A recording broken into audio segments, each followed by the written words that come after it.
Well, since Rob and Shane didn't want to preach, I guess I will.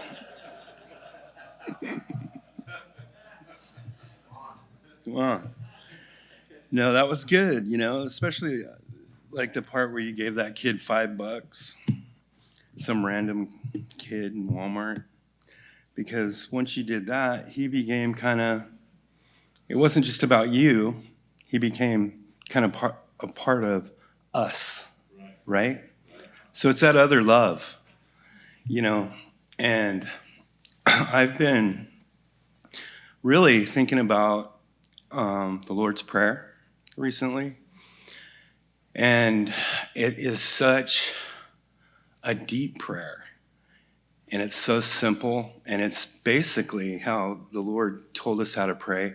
And I always thought the Lord's Prayer was like, yeah, I guess, yeah, whatever. I'm praying in tongues for 3 hours, bro. Yeah.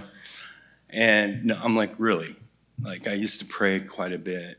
And I always kind of I didn't really dive into it, but I really started reading it, and I put a reminder on my phone, and I encourage everybody to do this because it's so incredible when you start doing it. I put a reminder on my phone at 7 a.m., at 12 p.m., and 3 p.m. So I'm praying 3 times a day. And, it pops up, and I'm like, give me my daily bread. Lead me away from temptation. That's the type of thing I'm praying. But I'm not praying that. What I'm praying is give us our daily bread, right? So I'm praying not only for me, but I'm praying for you. And I'm not only praying for you, but it's like a global type, bring heaven down to earth type thing. And that's super heavy. It's so deep, but it's so simple. And this is, let me see here. I've been reading it out of the Message. That's kind of what I did, and it's in Matthew 6. That's where it's at. But this is the prayer that I've been praying. Our Father, and it's almost like the Father's prayer instead of the Lord's Prayer. It's like a total Father prayer. Because what does a father do? He thinks about his family, us, right? He thinks about us. And this prayer gets me thinking about you.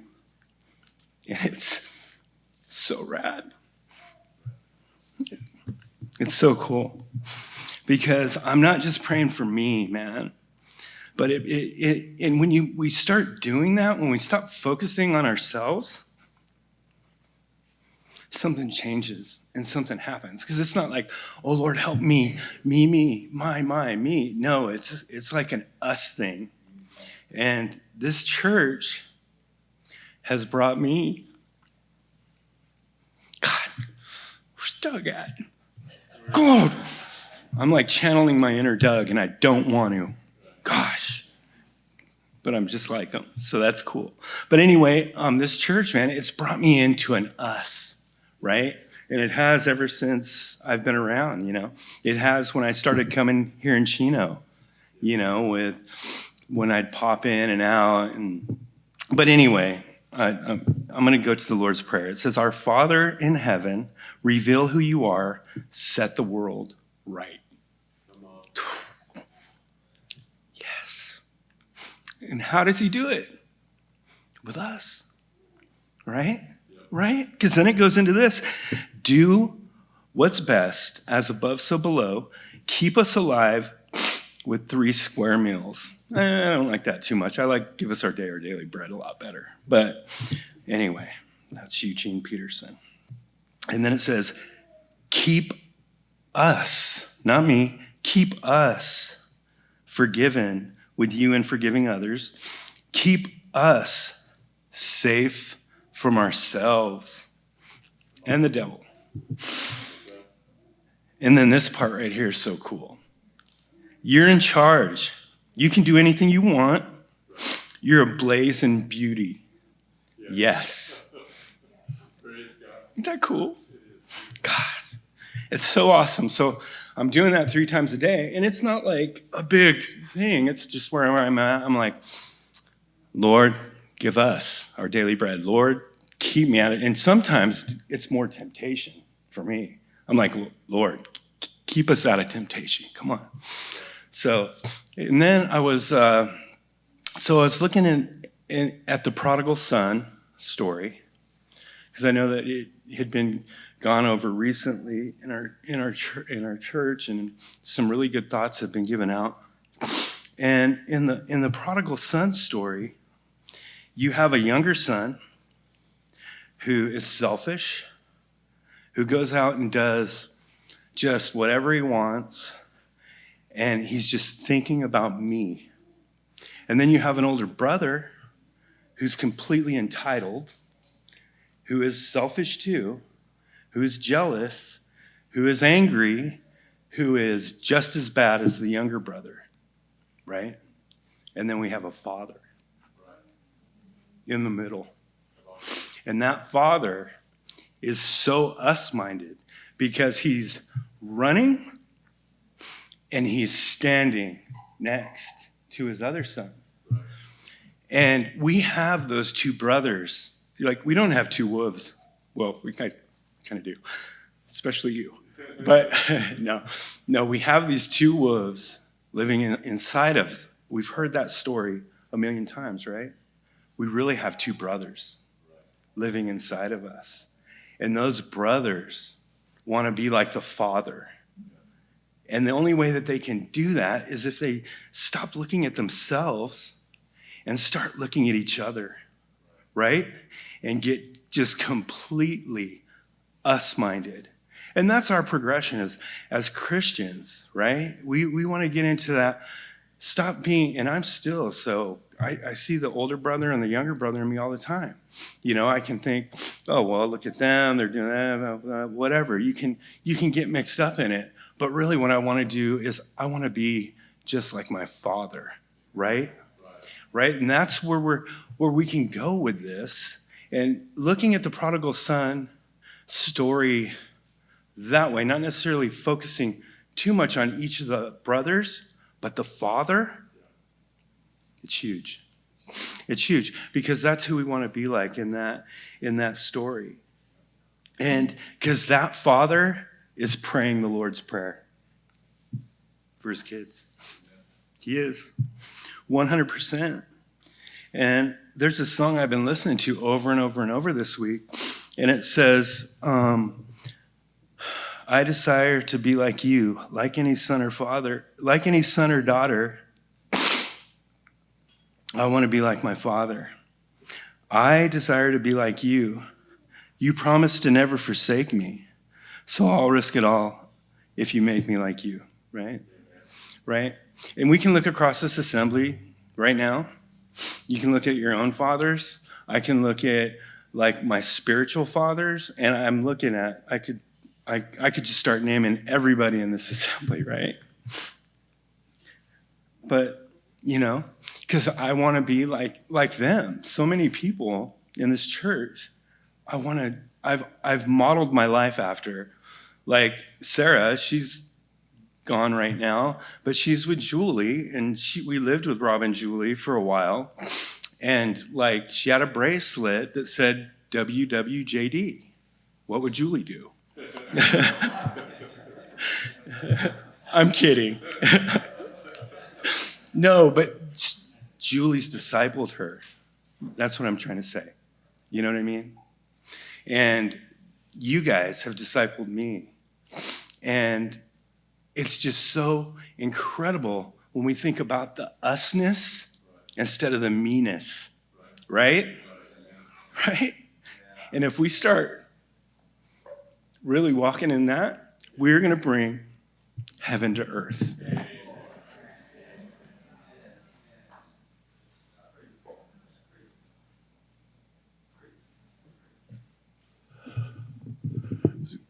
It's good words, good songs. Trust that you've already received something from the Lord here today. I know I have. That songs, there was a theme in the first two songs, and it was, "It may look like I'm surrounded, but I'm surrounded by you." So what looks to be reality, there's something else that's actually at work. And I'm going to talk a little bit about that today. And then there was the next song. It had the line in it that said, "I've been in prison and I've been in chains." And so there are things that we can be bound up in, or we can bind ourselves up in. There are things that can cause us to be captivated by this world. That's why the Lord's Prayer says, "Lead us not into temptation, but deliver us from evil." There's things that we can give ourselves over to, and there's things that can overtake us. And what was the last song? There was a...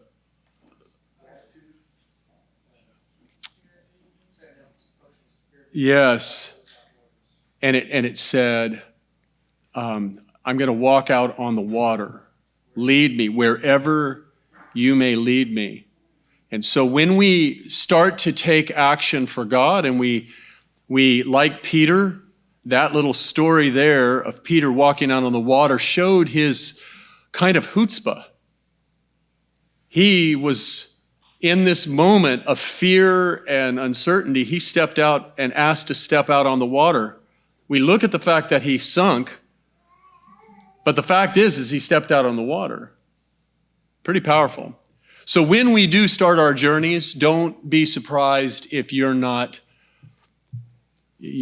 like Peter and you sometimes miss the mark and you fall short. So what is that? Prisons, pits, chaotic waters. These are all the things that kind of come against us. We're going to look at a couple of those. And over here in Genesis 37th chapter, you're going to see the story of Joseph. And in Genesis 37 verse 1, it says that Jacob dwelled in a land where his father was a stranger. Now Jacob's father's name was Isaac, and Isaac's father's name was Abraham. So this is Abraham, Isaac, and Jacob, what is the rest of the scriptures call the patriarchs or the fathers. So Jacob is this father in Israel, but he was a stranger in the land of Canaan. And verse 2 says, this is the history of Jacob. And then immediately he starts with the last son that has been born to him, Joseph, being 17 years old. At this time, the last one was 17 years old, and he was feeding the flocks with his brothers. And he brought back a bad report to his brother about his brothers. Probably didn't set well with them. It didn't, actually, because later on we're going to see that they hated him because of it, verse 4. But he said that Jacob loved his son Joseph, and he gave him a coat of many colors, and above all of his children he loved him. And when the brothers saw that their father loved him more than all the brothers, they hated him and could not speak peaceably to him. And then Joseph started dreaming, and that got him even more trouble. So here's this jealousy that these brothers have, rightfully so, by the way.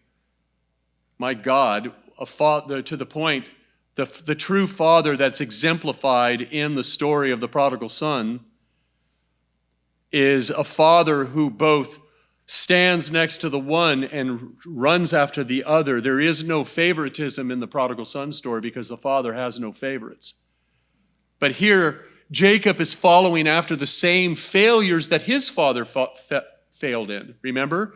It said that Isaac loved Esau because of the venison that Esau would capture, but Rachel loved Jacob. So now we have this kind of dysfunctional family experience that's just trickling down to another generation. No wonder Moses says, the curse goes to the second and the third generation. This is what This is what can happen if we're not careful. So Joseph has a dream, and in this dream, basically his brothers are bowing down to him. And then he has another dream, and it's not just his brothers, but it's his mother and father. The sun and the moon and his 12 brothers are all, the stars are bowing down to Joseph. And it says in verse 11 that his brothers envied him, but the father kept these matters in his mind.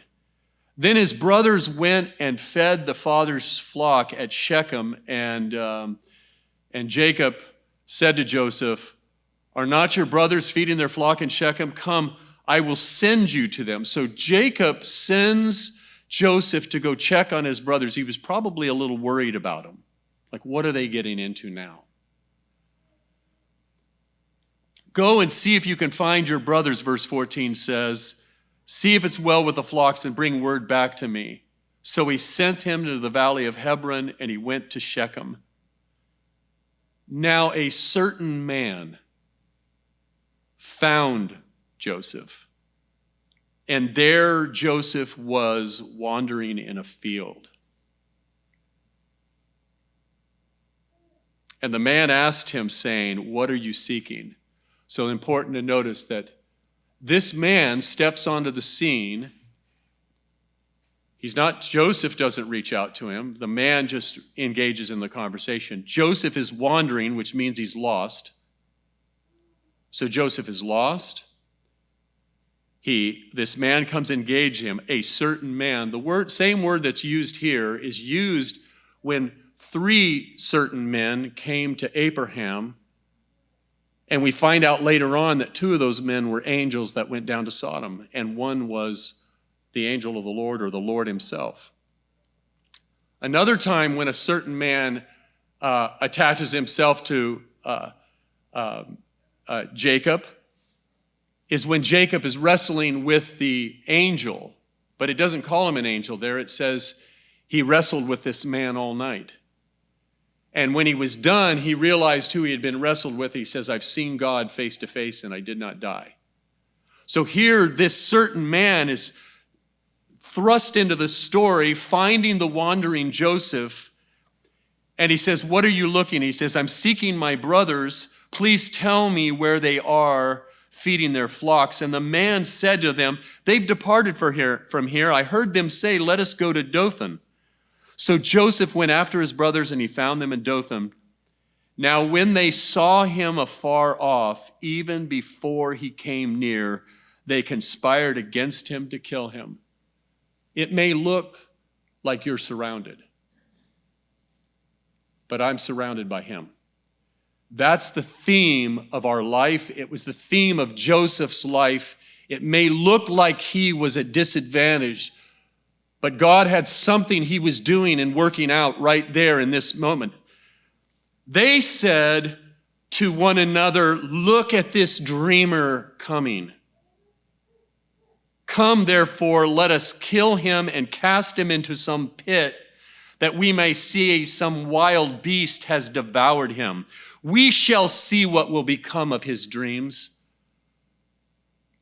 You know what? We can enter into life. There are things that can come against us. There are things that God may inspire us to do.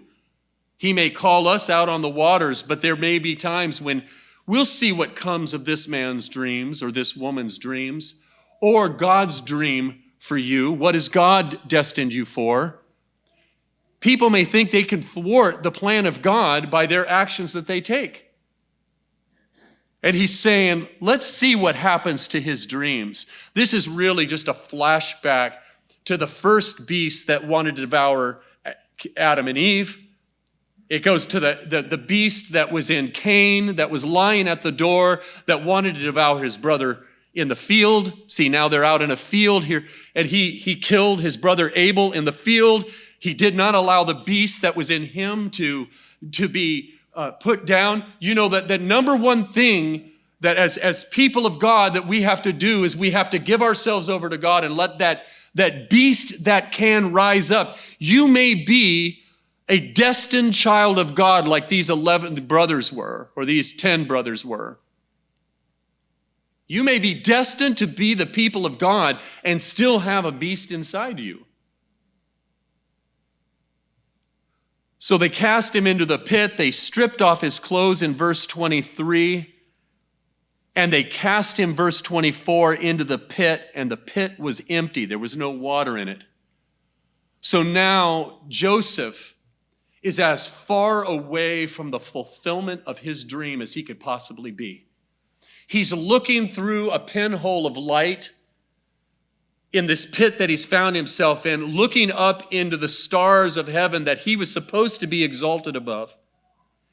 And it says, and they sat down to eat a meal.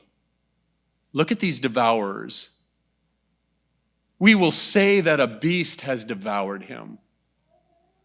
We will say that a beast has devoured him, and now they sit down to eat a meal, hearing the voice and the cries of their brother down in the pit. And they lifted up their eyes, and there was a company of Ishmaelites, second cousins to these men. These are descendants of their great-grandfather's other son, Ishmael. And they coming from Gilead with camels, bearing spices and balm and myrrh, and they were going down to Egypt. And Judah said, hey, there's no profit in murder. Let's sell him into slavery and conceal his blood. The blood of Abel that cried out to God, they were planning to murder him, cover his blood so maybe it wouldn't scream out so loudly. What a deception. So, what profit is there, Judah said, if we kill our brother and conceal his blood? Come, let us sell him to the Ishmaelites and let not our hand, because after all, he is our brother. What a twisted. We won't kill him, we'll just sell him. After all, he's our brother. Then the Midianite traders passed by, so the brothers pulled Joseph and lifted him up out of the pit and sold him to the Ishmaelites for 20 shekels of silver, and they took Joseph to Egypt. And so the journey of Joseph continues. This exalted dreamer, he finds himself a slave, and he's sold into Potiphar's house. Potiphar's wife lies about him. I think Potiphar kind of knew it too, but he went and cast him into prison. He goes into prison, and there he continues to be a dreamer and be one to interpret dreams. And finally, the Pharaoh has a dream, and he's exalted out of that prison. When he finally sees his brothers, a great famine enters into the land, and his brothers have to come into Egypt to get bread. They don't know what's happened to their brother. As far as they know, he's died in some sort of a slave, in some sort of a salt mine someplace. They don't know what's happened to him. But they show up and they're getting this. And finally they realize that the man who has the keys to all of the storehouse of good is their brother. And in verse 5 of Genesis 45, it says, "Do not therefore be grieved or angry with yourselves because you sold me here. For God sent me before you to preserve life."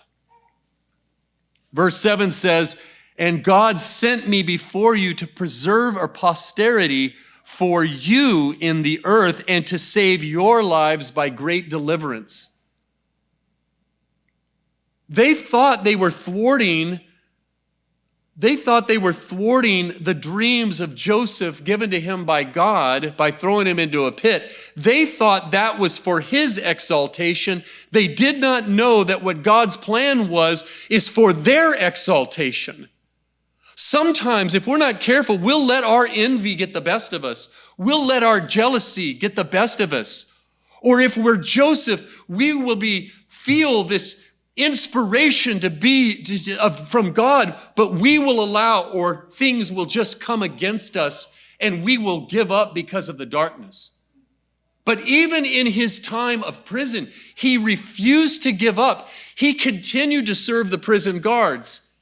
He continued to serve. He was serving Potiphar's house. He became exalted in Potiphar's house. He became exalted within the prison because he kept the reality of what God had called him to front of his mind. The dreams that God had given him for who he was to be in this world were not thwarted by his circumstances.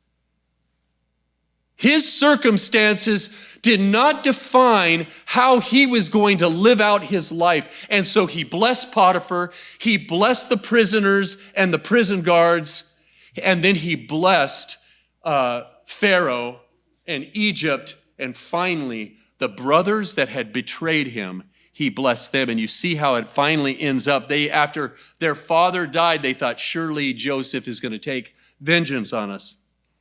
But Joseph says in Genesis 50, verse 20, but as for you, you meant evil against me, but God meant it for good.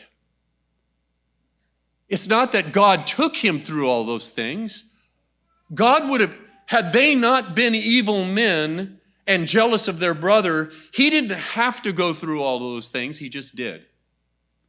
And his character was manifested in that all of his suffering, he maintained his integrity. Judah, by the way, if you read the Judah story following Genesis 37, you'll see that Judah went through some very hard things. And when Judah had a moment in front of Joseph, when Judah basically said, take me, don't take Benjamin, he didn't know who Joseph was.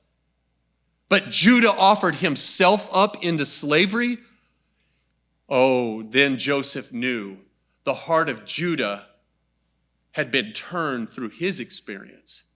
So whether you find yourself of an evil descendant of Abraham or a righteous descendant of Abraham that is being attacked, and by the way, they're both, Ernie, that's in both all of us.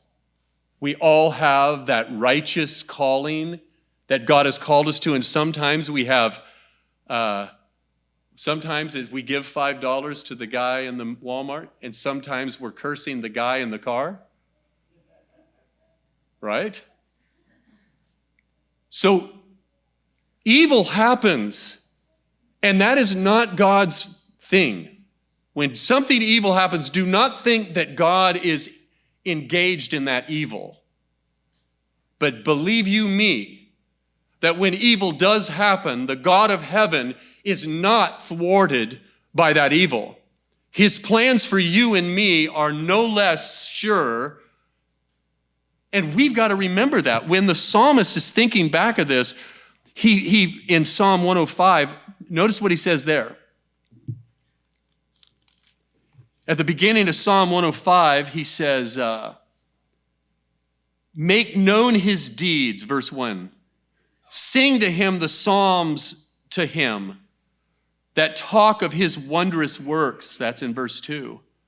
Glory his name. Verse 4 says, seek the Lord in his strength. Seek his face evermore. When we're going through things, the call for us to seek the face of God in those events, God is saying, just like Abraham realized suddenly that he had been in the presence of the Lord, and just like Jacob wrestled with this man and realized he was wrestling with the angel of the Lord, and just like Joseph finally at the end of his life probably looked over that history and said, that was no accident. That man I met in my wandering when I was disillusioned, when I didn't know where I was, that man that I met, that was an angel of God guiding me along my way. We have got to reflect back on our life and not take our momentary suffering as being definitive of who we are or where we're supposed to be in God. God has a plan for us, and he has asked us to step into that plan and trust him and to seek his face in those moments. And my God, sometimes it is hard to look at the face of adversity and actually see the face of God in it. But if we'll see that all sin and suffering has a bright end when God reconciles all things to himself, including sin and suffering. And when he says here, Reflect on these things, O children of Jacob, his chosen ones. O children of Jacob, his chosen ones. That's all 12 of them, by the way.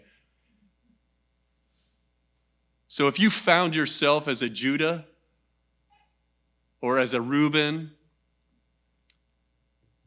the verdict's not out on you. You're still a chosen one. But he goes down here in the 16th verse, he says, moreover, he called for a famine in the land.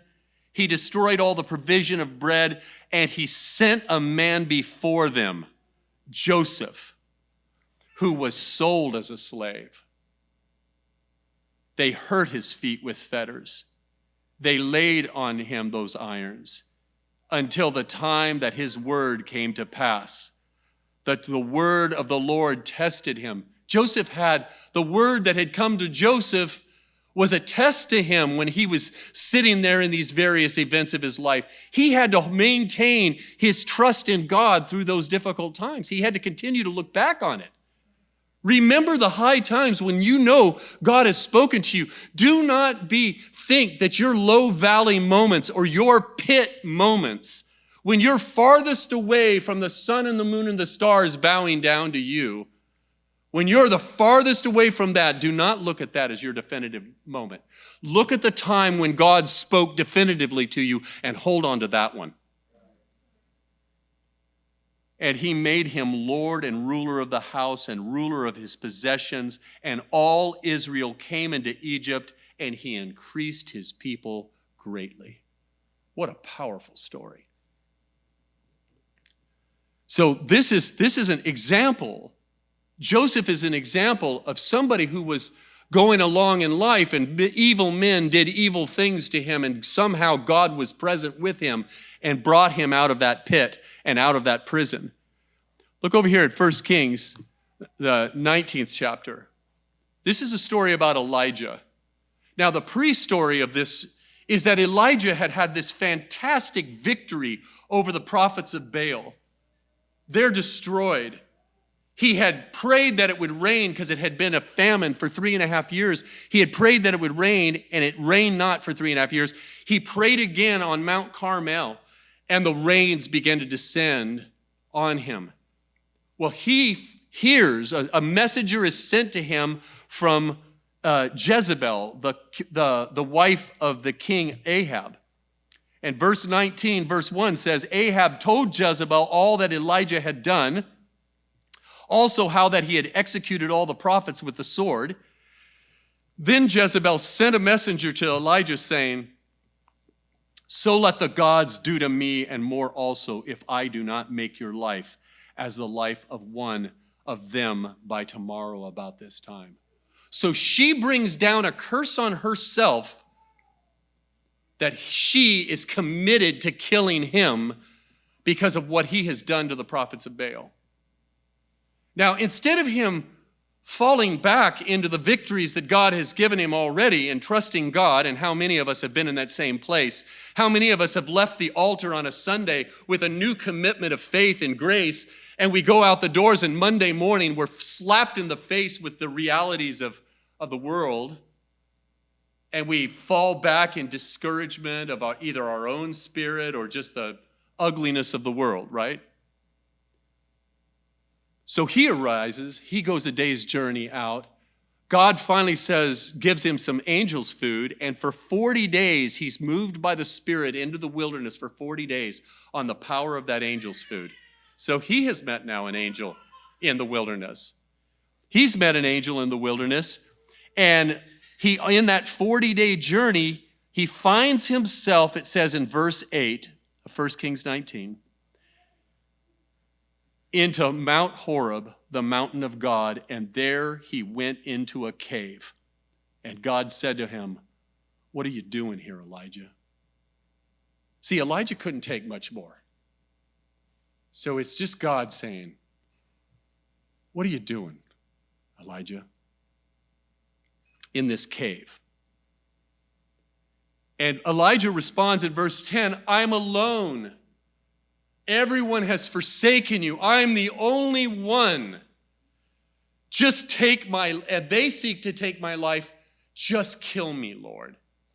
So here's a guy who's depressed, the adversity against him, maybe his own little, maybe schlep rock and there's a little dark cloud that just has to follow him. I don't know. But I have felt this way before. I have felt overwhelmed and felt alone. And it says that he says, go stand at the mouth of the cave. So he comes out of the mouth of the cave, and a big wind comes like a tornado. Then an earthquake comes. And then a fire flies. He must be in Southern California. That's where Mount Horeb is. SoCal, right? A fire, a wind, and that's the Santa Anas, followed by the earthquakes, followed by the fires. And then the New King James says, and after the fire, a still small voice. But some of your translation says, complete quiet, or the sound of silence. And sometimes when we're in those moments, if we can just step away and we can just get quiet, the Lord can speak to us again. So he speaks again to him and he says, why are you here? And he says, I am alone and they seek to kill me. And he says, nope, that's not the answer. I want you to go anoint the king of Syria, Hazael. I want you to go anoint Jehu, the son of Nimshi, the king over Israel, which, by the way, Jehu ends up fulfilling in 2 Kings 9, the curse that Jezebel brought down on herself. The Lord do so to me, and more also if you're not dead by tomorrow. Be careful let our mouths be mouths of fountains of blessing and not cursing against anyone, even bad people. Let our mouths be mouths of, because sometimes we don't know, there's a boomerang effect to bad words, as there are with good words. So say good things. And anoint Elisha. And then when he got done with that, he says, and by the way, I have 7,000 that have not bowed their knee to Baal. You think you're alone?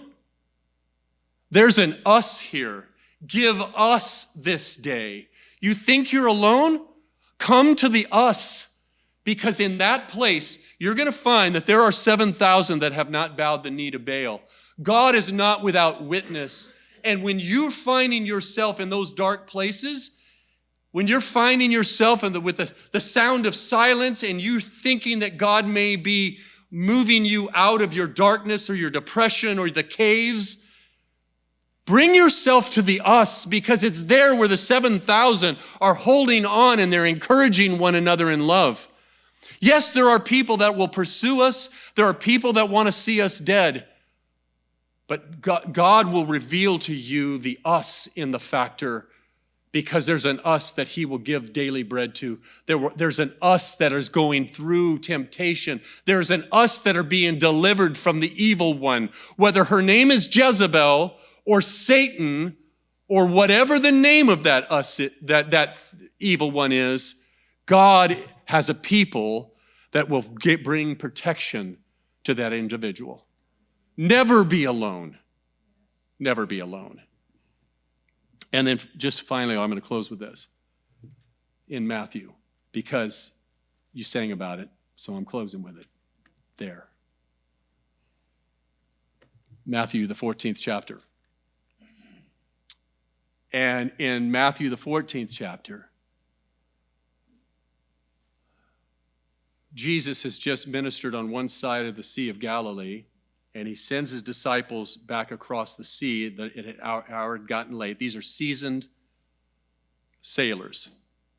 They're fishermen. They know what they're doing on that sea. And now when they got out, it says in verse 24, they got now into the middle of the sea, tossed by the waves, for the wind was contrary. And now here's a kind of a situation where You've got people that do bad things. We've got a mind that can grow dark and like Elijah and do bad things. And we've got now things that are just outside of anybody's control. The sea, the wind. Who has control of that? Who has control of the sea and the wind? It says, but now the boat was in the middle of the sea and it was tossed. These men were out of control.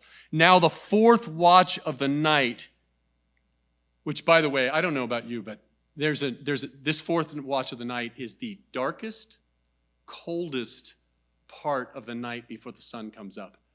I used to work for a company out in California doing construction, and my job was to open up the doors to all the construction site in the morning before the contractors got there. Well, they got there early. And I don't know what it was about those California, I'm looking at you, Larry Gibson. You're the kind of guys that showed up at like 5 a.m. So some 19-year-old kid had to get out of bed to get there so I didn't get a tongue lashing from some old welder. So I would wear a t-shirt, a flannel shirt, a hoodie, and a fleece Levi jacket. And I'd go up that hill, and that somehow the wind coming off the ocean, it just would bite right through all of that. It could be 50 degrees, like nothing here, but it would be biting cold there. That's where these guys are. Wet, cold, fatigued, and scared. And in the fourth watch, Jesus came walking on the sea. And when the disciples saw him walking on the sea, they were troubled, and they said, "It's a ghost," and they cried out with fear. And immediately Jesus began to speak to them, "Be of good cheer." It's like a preacher. When you're in the dark place and a preacher tells you, "Be of good cheer, trust God, look through remember the promises." And maybe I'm doing that today. Remember the promises. Jesus says, "Be of good cheer. It is I. Do not be afraid." And Peter answered him and said, "Lord, if it is you, command that I come out and walk on that sea." Command. I love his energy. Later on, when Jesus says the night before he's betrayed, he says, "Though all betray you, Lord, I will not betray you." And he said, "Before the rooster crows, you will deny me." But here he's going out again, but this is a characteristic of Peter, and I love it. He says, "Come out, Lord, if it is you, bid me to come out of the water." And he said, "Come." And Peter got down on the water, and he got out of the boat, and he walked on the water to go to Jesus. Never forget that. But sometimes on our journey, our faith begins. We start to see what looks like reality. It may look like I'm surrounded by enemies, by mental storms, by depression, discouraging events, or the uncontrolled chaotic waves. It may seem that I'm surrounded, but there's a reality. So what we see sometimes is not the reality that God wants us to latch onto, but that's what happened to Peter. When he saw that the wind was boisterous, when he was afraid, and beginning to sink, he cried out, saying, "Lord, save me." Probably not that slow and deliberate. It was probably more like,